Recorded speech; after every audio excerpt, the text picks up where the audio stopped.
Hello, it's Greg Hawk. I'm here to tell you another treasure story. This one's never been published that I know of. It was kind of handed down to me a couple months ago when I was with this group over in California looking for the lost mule shoe gold. And this fellow's name was Brian Harrington that told me this story. He said about 25 years ago he was working out in California doing cowboy reenactments and stuff like that.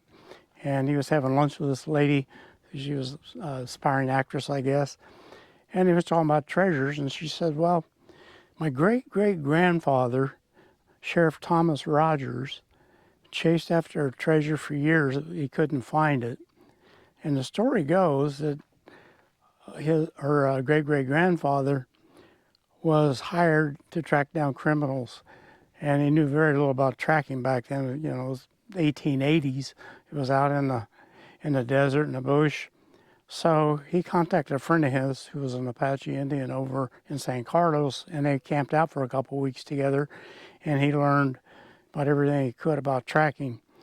And just checking out newspaper articles, it mentioned him tracking down outlaws. All right.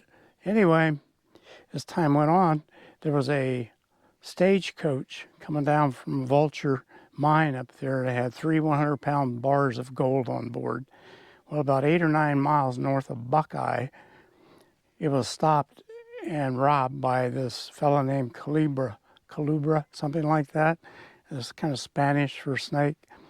And he was a half-breed, half Mexican and Indian. Well, he loaded 300 pounds of gold bars and took off. Well, the stage hightailed it on to Buckeye, and they notified the sheriff. Well, Thomas Rogers went looking for him. He tracked him.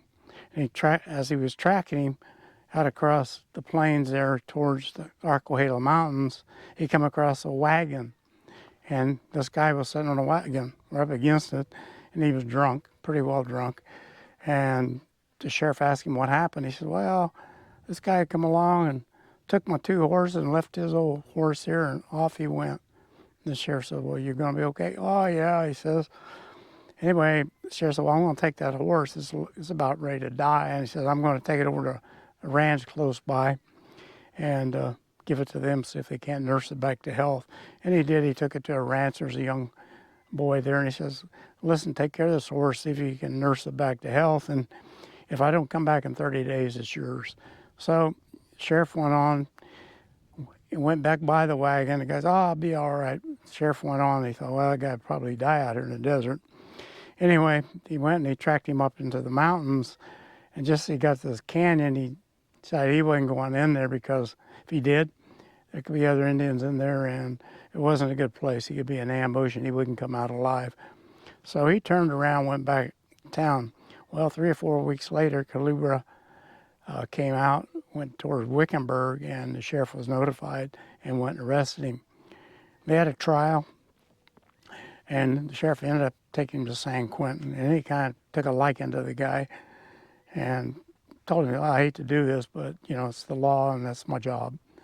So he put him in prison. Well, a couple of years went by, and Culebra come down with consumption, tuberculosis, and knew he was going to die. So he got a piece of sheepskin. They drew a map. No words or anything. He just drew the map because he knew the sheriff had tracked him to that canyon, and he knew the sheriff probably could figure the map out. And on the map, he drew like a saddle between 2 higher points and like light-colored dirt or something there. And then this saddle was supposed to be 4 or 5 boulders, and one of them had an arrow he notched on it pointing to where he buried these bars. And I don't imagine he buried them very deep in dirt or anything because he didn't have a pick and shovel with him. He probably piled rocks around it and hid it. So that's what he sent to the sheriff. Well, the sheriff over time went back 17 times looking for it. Sometimes he just took his grandkids with him and never did find it, couldn't find it, figure out exactly where that was. And around 1920, I think he quit looking for it. As time went on, you know, his grandson took his diary, his journal, sheriff's journal, and wrote like a 30-page document telling about his life and whatever and what he's done and trying to track down these 3 bars of gold. Well, he this document had to end up in this great-great-granddaughter's hands, and she let my friend Brian Harrington look at it, and he took it for a couple of weeks, copied a few things down, notes out of it, and gave it back to her. He should have copied the whole document, but he didn't. But that was 25 years ago. He probably didn't give it much thought. Anyway, a few weeks later, she committed suicide, and over time he went back and see if he could get it, and her husband wouldn't even talk to him, so he gave that up. But he told me this story, and he says, I think it's real because in part of the story, the sheriff, like 10 years later, was over in L.A., and he happened to run into this guy that was on the wagon drunk, and the sheriff thought he had died. Well, he ran into him in L.A. and was totally surprised. So it's just another fact that Brian thought that really made this story true. So, like I say, it's never been published, and, you know, how some of these authors take stories and really manipulate them. This was a document that he saw. So I'm out here in the Harwquahala Mountains, just southwest of Aquia, off Eagle Eye Road. I've been camped out here for a couple of weeks, just looking across the mountains and looking at different places. And I thought I'd bring you in on this story in case you want to come out and have a look about. All right, so I'm going to show you the topo map here. I get it blown up from mytopo.com. I get, you know, you can get them really enlarged and you get custom maps made. And people ask me that, so that's what I'm telling you. So anyway, let's take a look at the chart here real quick, and I'll show you some things and ideas I have, okay? As I said, here's the Harwquahala Mountains. Here's Eagle Eye Mountain, Eagle Eye Peak. That's where the Eagle Eye is. And you go on the north of the Kia up here. Eagle Eye Road runs right on down here, all the way down around Ambrosia Mill. And that you'll see a big, like a black slag pile. They process manganese ore there. That's why in the 50s and 60s. But we turned off and went back in here about 3 weeks ago when these guys, Brian, come out and we went looking. Well, it's a pretty rough road. It's four-wheel drive. And I'll show you, I'll give you the GPS coordinates on that. And I got some drone footage of this I'll show you. But I was gone for a week. I come back, and this last week they've regraded that road, which made it much better, but there's still a couple of rough places in it. I searched a lot of this area here and here. And around 1970s to the 90s, about 20-year span, they did a lot of mining in here. It looked like they took bulldozers and run over all these hills.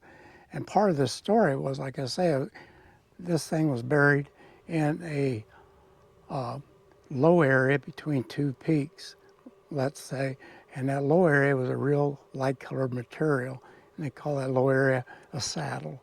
And there's 4 to 5 big boulders there, and one of them had a mark on it with an arrow. Well, over 140 years, that mark could have disappeared. It could have, you know, it's hard to say. But anyway, I also went up these four-wheel drive trails. I wouldn't suggest going up there. It'll tear your vehicle up, and there's nothing up here that even matches that description.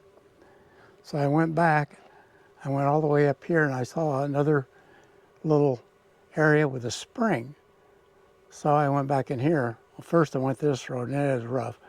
And I found another road in, which takes you to some stone houses or stone corrals, real interesting area.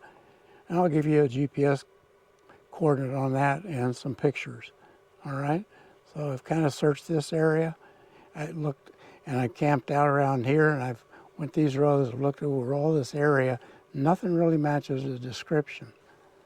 So it's either got to be back up in here a little further, or and it's got to be, I think, because if you look at the map, he would have been riding up through the least restrictive area, not through the mountains, probably up past the Apple Wash one way or another to get back up in here.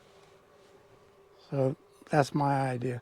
And if you happen to be out here and look around, just make sure it's starting to get warm weather now. It's March the 24th, 2025.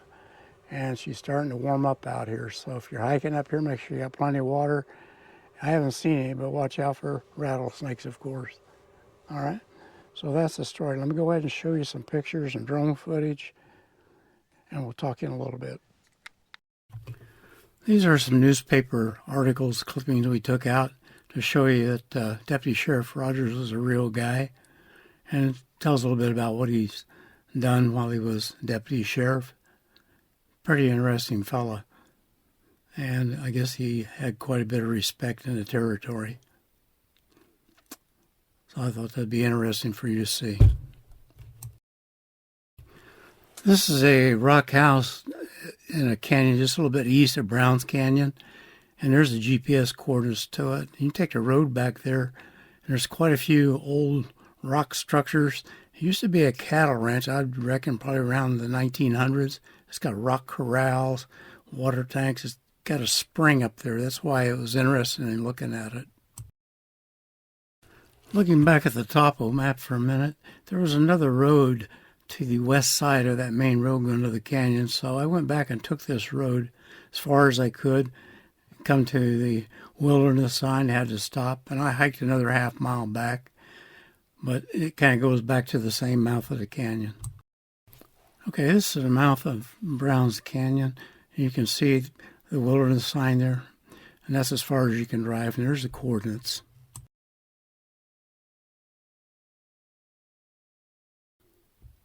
I'm going to do a little bit of drone footage here to kind of give you an idea what this area looks like.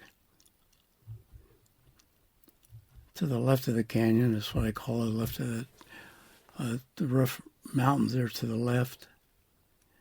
And to the right, it's kind of rough up there, and that colored spot up there is where they had an open pit mine, and there's mine roads all over that area. But if you walk on up here for about a quarter of a mile,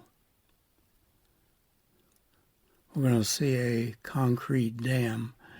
And I believe they built this to contain water from when they were mining back in the 70s and 80s. We'll see here in just a minute. You see how rough this country is up here.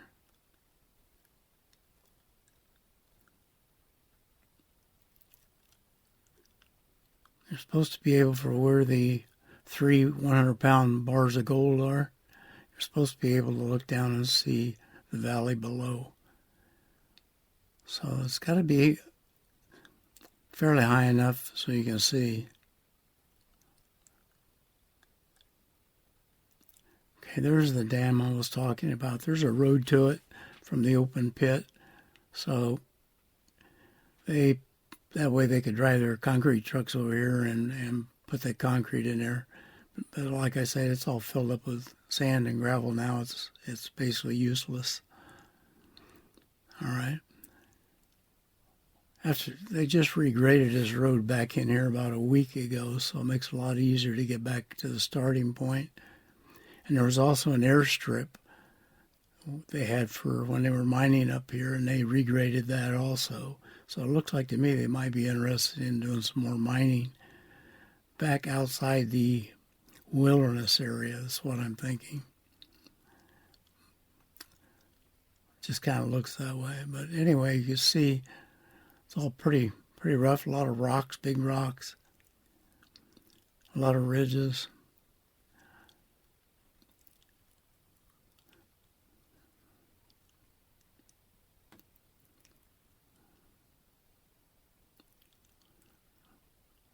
Kind of going around the right side of the canyon, work our way up the mountain a little ways.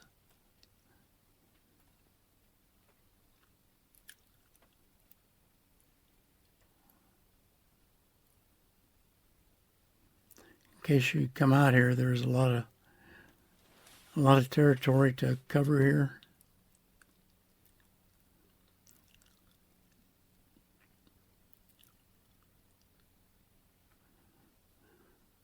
A light colored saddle with maybe 4 boulders and to 5 boulders in a kind of a half circle with one of them having a arrow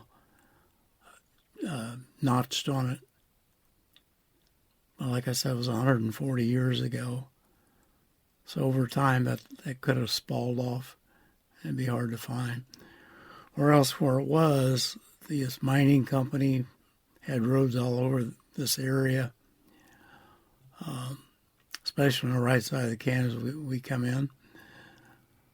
And they could have actually bulldozed those bars over the side of the hill or something. They could be buried in dirt now. So one would have to really work all those areas, the dirt and everything around those saddles where they run those roads through. Just possibly, if you get lucky, maybe you could find those 3 bars of gold.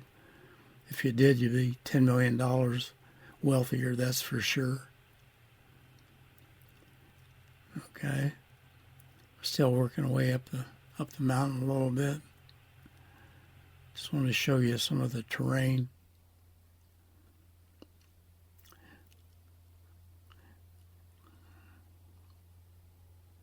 A lot of cactus, a lot of saguaro, a lot of ocotillo, a lot of things that'll bite you up here.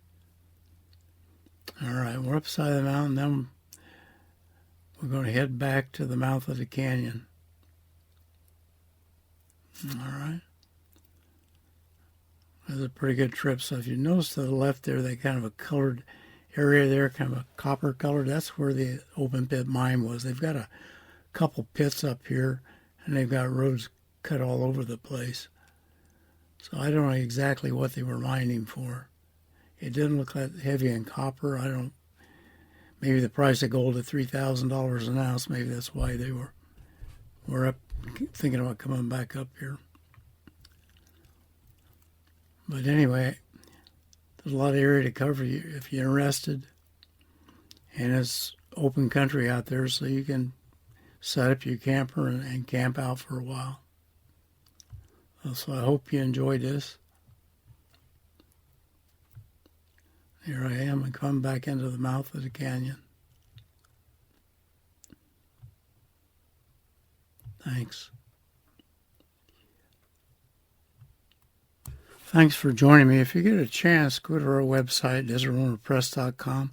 We just added a couple new books to it that might be really interesting to you. Adam's Lost Gold and the Campo, the Forgotten Gunfight. When you go to our YouTube channel also, we've got about 20 some videos on that. So thanks again. We'll see you soon.